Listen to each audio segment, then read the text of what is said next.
So I have tried almost all of the diets known to mankind. I have tried paleo, I have tried carnivore, I have tried if it fits your macros, I have tried keto, I have tried pescatarian, I have tried almost all of them, and I think I have gotten to a point where I figured it out what the perfect diet is. What is nutrition in our spiritual progress? What's the importance of it? How does it play a role? How does it help with our ascension? How can we even just change the way that we view nutrition given all of the information that we have? So, with that being said, in this week's episode, we're going to be talking about nutrition and diet and how you can use it in your spiritual ascension. So, without further ado, let's talk about it. Traveling to consciousness, exploring spiritual journeys to find answers in uncertainty.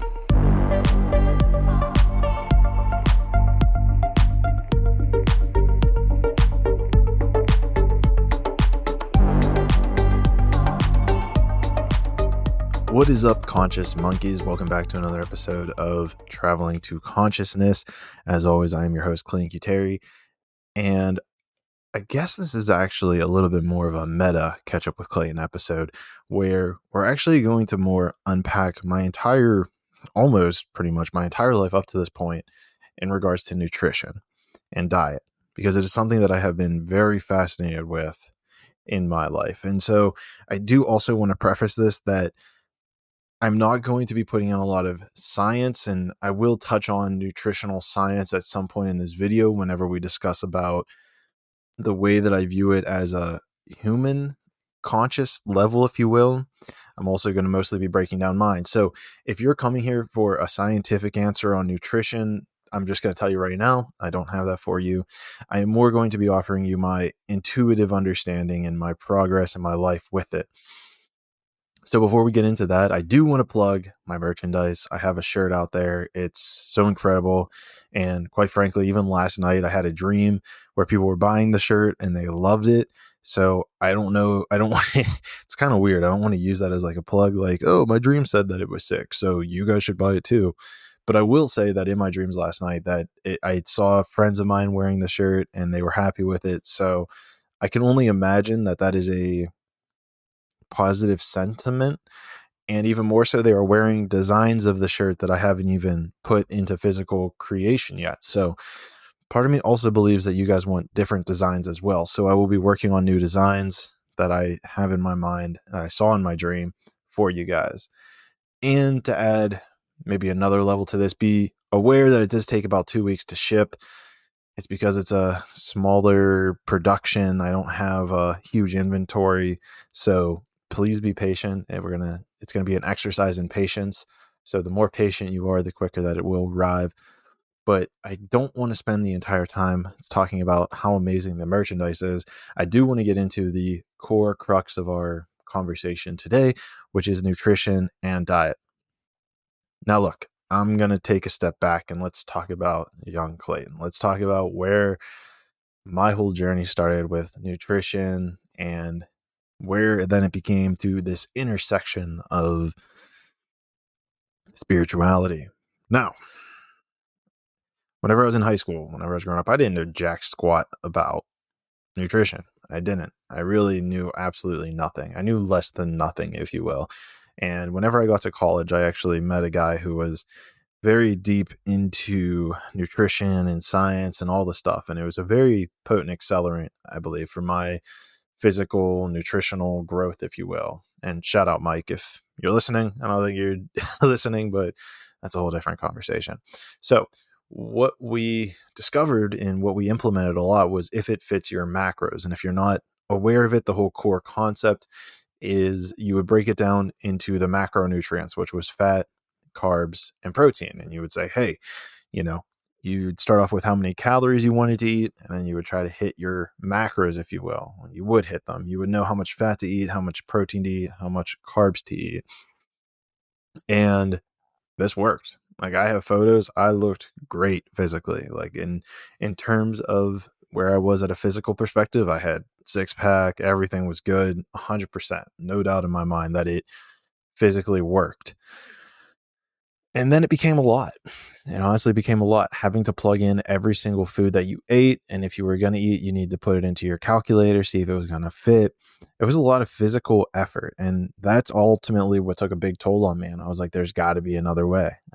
Something in me was like, there has to be a different way to look at this. And now, at this point in the conversation, if you are a competitor, if you eat for a competition, this is probably where you might check out, because this is also another huge element of this: is what is your intention for food? Like, what is your goal? What is your goal for your body? What is your goal for your health? And I think that's a huge part of this. If you're a competitor, if you're trying to put on mass, I think all of this is going to kind of change. And so that's where, and this is where we are at with me wanting to overemphasize that I'm talking about my life. And my goal is to be in the best health or shape of my life while making it the least amount of burden, making it not so burdensome on myself, right? I want it to be a piece of my life. I don't want it to be my entire life. So with that in mind, I realized that If It Fits Your Macros was becoming my life. It was me thinking about what am I going to eat throughout the day to hit these numbers? How am I going to make it work? And this is the way that I was thinking in order to hit these goals. So what I started to think about was, and this is where we get to, which are diets, which is basically eliminating certain things from your plethora of food in order to be healthy or to maintain whatever it is you want. And I can't remember exactly because I'm sure it bounced around, but I believe paleo was the first one that came to me, which was essentially, fruits, vegetables, nuts, meat, fish, eggs. It was kind of anything from the Paleolithic era was what the diet, if you will, included. No dairy, which is interesting as well, because for the longest time of my life, I always drank milk and ate cheese and loved it. And then I did paleo for about 6 months, in which I cut out all dairy and all dairy. And I actually became lactose intolerant because of that. Afterwards, I tried to reintroduce dairy, and my body was just not having it whatsoever. I was nauseous, all the stuff that lactose intolerant people do or experience. But then over time, because I constantly kept eating dairy, my body actually started reproducing lactic enzymes in which I can now eat dairy and not experience being lactose intolerant. So there's an interesting little thing in there, story, if you will, but that is not the core part of our conversation today. So I'm not going to go down that rabbit hole. What we are going to discuss is the path, right? I'm kind of losing my train of thought here. Kind of like in this quasi weird state, if you will. But. So paleo, and basically my entire meal was I would get bacon, cook up bacon in a pan, which would be my grease for the pan. I would then put bacon on the side and chew that while I was cooking like a steak or something. Then I would heat up vegetables in the microwave. Then I would throw the vegetables in the pan after the steak was done, and then put like almonds on the side. Like that was pretty much my meal for 6 months. And again, the cool thing about this was how great I felt. I felt great. I didn't need to count my calories as long as I was kind of eating this consistent, just veggies and beef and meat kind of diet.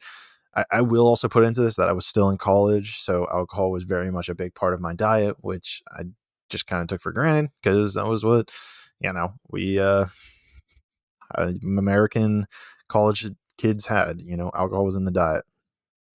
And so, as we progressed, as we kind of moved along here, I can't really remember what came after paleo. It was probably keto, where it was all about ketones and getting your high fat diet, low carb. So I tried that for a while, but then it was weird because you never really know if you were in ketosis, and it was kind of this whole mishmash of stuff. And so it didn't really, I don't want to say it didn't work out, but long term it didn't work out. And so then where does this story go? I'm trying to remember where it went from here. Oh, and then the next big diet that I tried, and this is like jumping ahead a couple years, was carnivore. And I did that for about 6 or 7 months. This was probably this would have probably been a couple years ago. But the fascinating thing about carnivore was how great I felt. Only eating meat, right? Only eating beef, only eating bacon, and I felt great. I felt incredible. I'm sure it put me in a state of ketosis.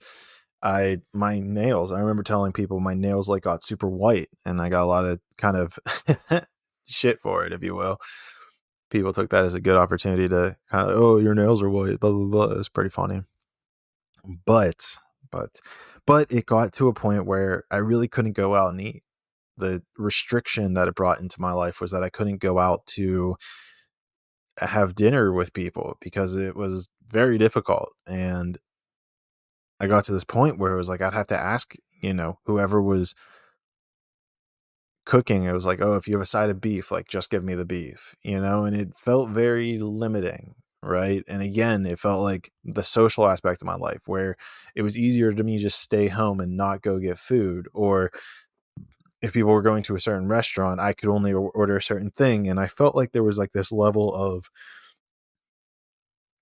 camaraderie, if you will, that kind of gets bonded over food. And this is kind of where we're starting to step into the spiritual aspect of it, where there's like this camaraderie that started to get kind of shared with food and eating. And I don't know exactly what it is, so I'm not going to dive too much into it, but there is this thing of, if we're actually eating the same food, if we're eating the same vibrational material, then it joins us with the other people who are sitting at the table. And so, without going too deep down that rabbit hole, let's continue with the rabbit hole of my nutrition. So carnivore happened. It was great, but then I figured out how limiting it was. So I took a kind of a step back from it and got to a point. Where did I get to a point where I started thinking about a time on my carnivore diet that I wasn't too fond of. So I got a little bit distracted there. But the goal, this is where I guess it gets interesting, is whenever I quit my job, moved back in with my parents, because in the last year, I have noticed very interesting cycles. So the very first one I saw lasted probably about 3 to 4 months, where I ate a shit ton of almond butter, a shit ton of peanut butter. And I guess I should also note here that as a general umbrella, I moved towards a more intuitive path of eating, where it was like, what does my body want? What is my body craving right now?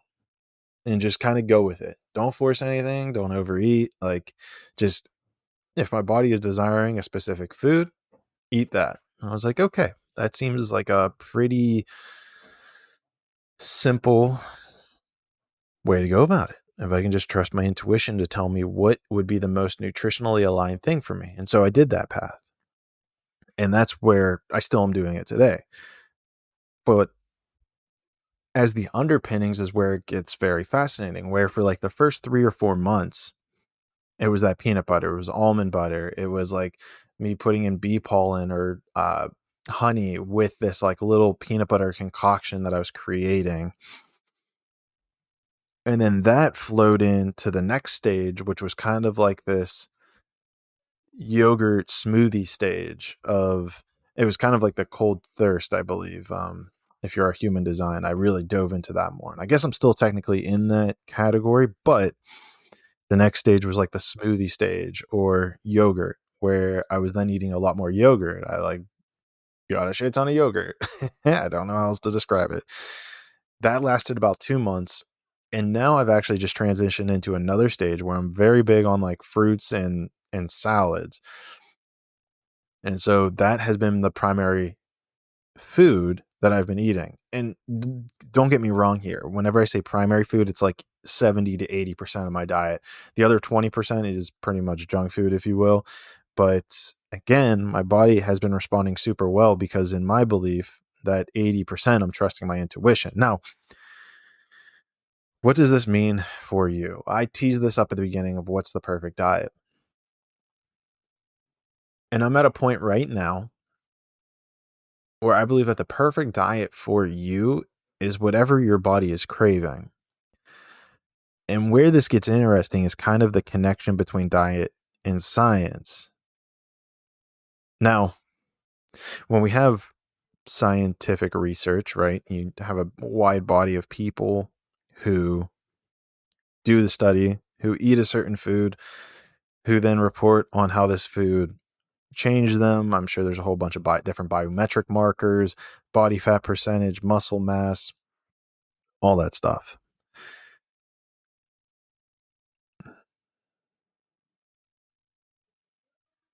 And it leads you to show you what an optimal diet is. Now, but here's where it gets interesting, is that is the scientific understanding of the diet for a certain group of people. And what I believe a huge piece of science, especially whenever it comes to nutrition, leaves out would be the awareness or the frequency or the level of consciousness with which one person is operating from. So vibrationally, if someone's operating from a level of hate, their body is going to require different nutritional needs than somebody who is of an enlightened master. Their body is going to just require different nutritional elements for themselves. So this is where it becomes difficult. And where I'm at and what I'm currently believing,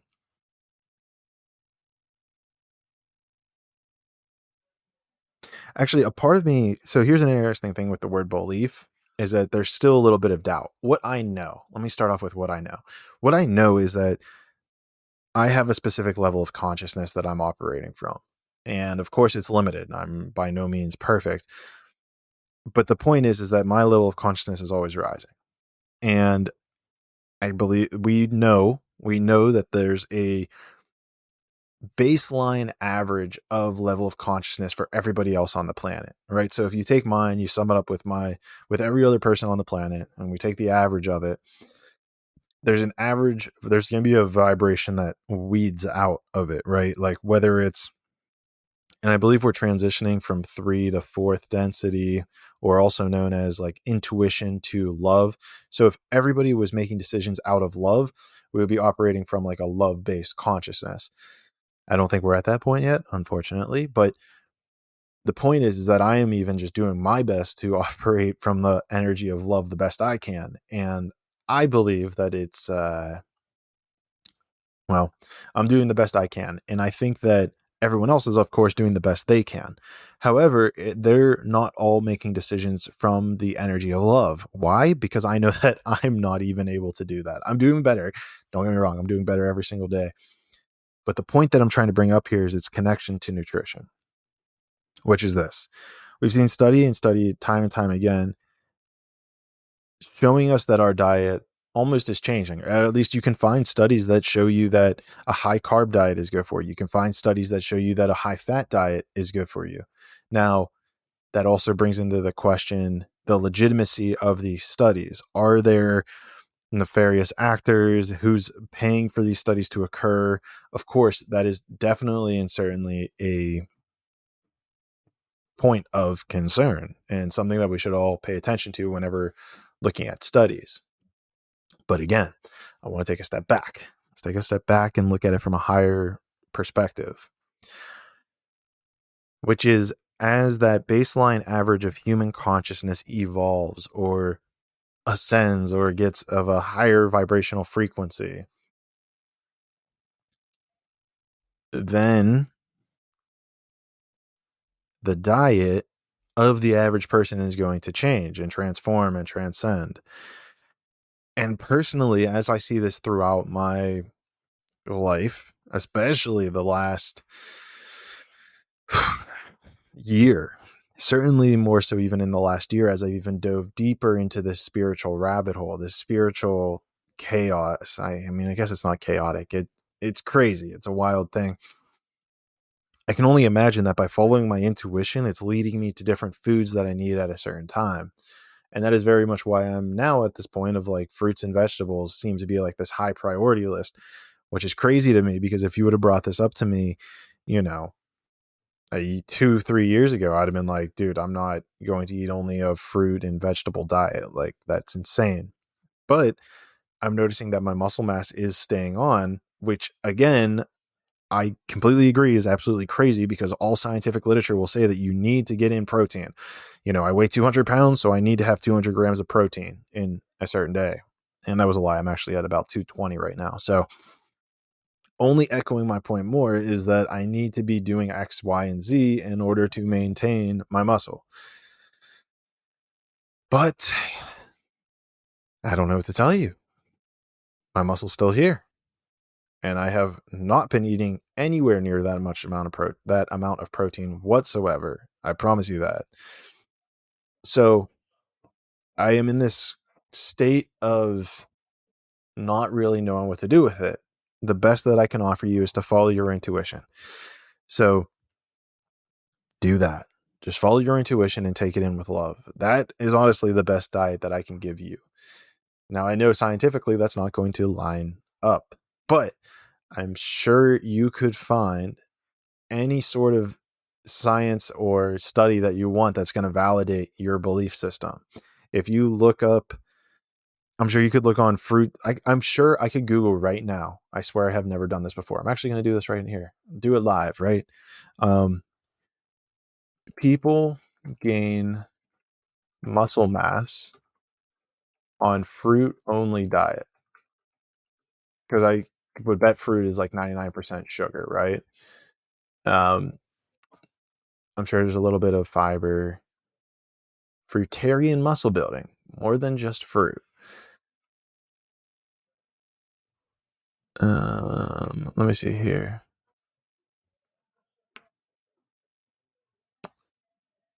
The fruitarian bodybuilder. Let's see what they have to say about it. You need the right amount of exercise and consistency. Sure. When I first got into fruitarian bodybuilding, I thought it was going to be a piece of cake. Nice. Fruitarian cake, of course. It's not really giving us an answer here. I'm going to back out of that. The whole point that I'm trying to do here is to show you that you can find things that are going to validate 5 fruits to increase muscle mass after exercising, 26 muscle building foods for lean muscle. Okay, that doesn't really help. Can you build good muscle on a fruit and veggie only diet? Absolutely. Your arteries will probably thank you. The whole point of this is that you can find any article online to validate what you already believe. And I know that goes into a much deeper conversation, but the core of it is that I've just pulled up that I can find articles that validate that I can still build muscle on a fruit only diet. And if you would have told me that 5-10 years ago, I would go through all of these and tell you why all of these are BS. And maybe they are, but all I can tell you for sure, wow, I feel like I'm trashing my own credibility here. I think the point of it, and there's a level of awareness and understanding that comes into this, but I kind of know that our mind's ability to assemble and deassemble matter is far greater than we give it credit for. And that comes to even nutrition. So the whole goal is to be feeding your brain to be able to work and live and breathe in a most aligned place that you can possibly think of. So what food is going to do that for you right now? Now, there is a caveat with all this that I should probably go into and elaborate on, which is if you're eating terrible, if you're eating cereal in the morning and then you go and you have a Hostess cupcake and you have all these like messed up things, you can't really fully rely on your intuition because it's been so diluted from the food that you are eating. It's like a parasite. It's like if you're constantly eating this food, you need to at least start shifting away before you can trust your intuition. And I think the goal in there is that small transition away, right? I'm sure even if you're in the place of eating pizza every night, eating Twinkies, eating this, eating that, all the sugar you can possibly imagine, there's, I'm sure, a piece of your intuition that has been telling you, you should probably eat a salad every once in a while. And look, if you only ate one salad per day, you kept your diet and ate one salad per day, it would be an increase and a crazy increase in your health, right? So, and I think this is wow, there is a deeper lesson in here of making a radical shift in the way you're eating, right? If you take someone who's only eating Hostess cakes, if you're only eating sugar, you're literally spooning sugar into your mouth 24/7, and not just sugar, but all the other terrible chemicals for your body that are in all these different foods. If you were to take a second and make this like radical shift towards a completely different diet of, let's say, just fruits or even just vegetables or meat or whatever, fruits, vegetables, meat, there's going to be a level of your body unable to hold that. And even your brain isn't going to be able to cope with that. You're going to have cravings for sugar. You might have headaches. You're going to have all this different stuff that'll start to pile up. What's the point of all of me saying all of this? The point of me saying all this is that I see a very similar thing in spirituality, where if you're exposed to too much too quickly, you can kind of go crazy. You can kind of hit this like reverb of like oh shit moment, if you will. And it could push you away. And I think that happens a lot, whether it's diet, whether it's exercise, right? If you never run and then you try to run a marathon, your body's going to be like, yeah, we're not doing that again. Running bad. I can't survive a mile, but instead it's that gradual increase. Okay. All right. I can run up and down this first hill. Okay. I'm going to do that for a week. Okay. And then I'm going to run a mile. Okay. I'm going to do that for a week. Then I'm going to run 2 miles. I'll do that for the week, and the point is that slow progression, not the slow progression, but it's a casual increase or progression, if you will. And then eventually it takes off and goes crazy. And I believe that metaphor probably lies in a lot of things, from business to podcasts to growing anything, right? Growing your spirituality, growing your business, growing your podcast, growing this, growing that. And I really hope that the core of this you can take away is the intention. Hopefully this didn't get too chaotic. I feel like I might have lost some people in the middle there, but maybe they weren't supposed to hear the rest. I don't know. It's interesting. I'd love to know what you guys think. So please send me a comment down in the link below. If you love this podcast, please share it with somebody else. Take a screenshot, share it on social media. I'll be happy to share that as well if you learned something from this. And go buy the merchandise. It's super dope. It does take a little bit to ship, but exercise and patience. If you've been needing to work on your patience, do that. If you don't need to work on your patience, maybe there's something else that you can work on, but we'll talk about that in the next episode. And if for some reason you don't listen to the next episode, that's totally cool. I love you, and I will see you in the 6th dimension.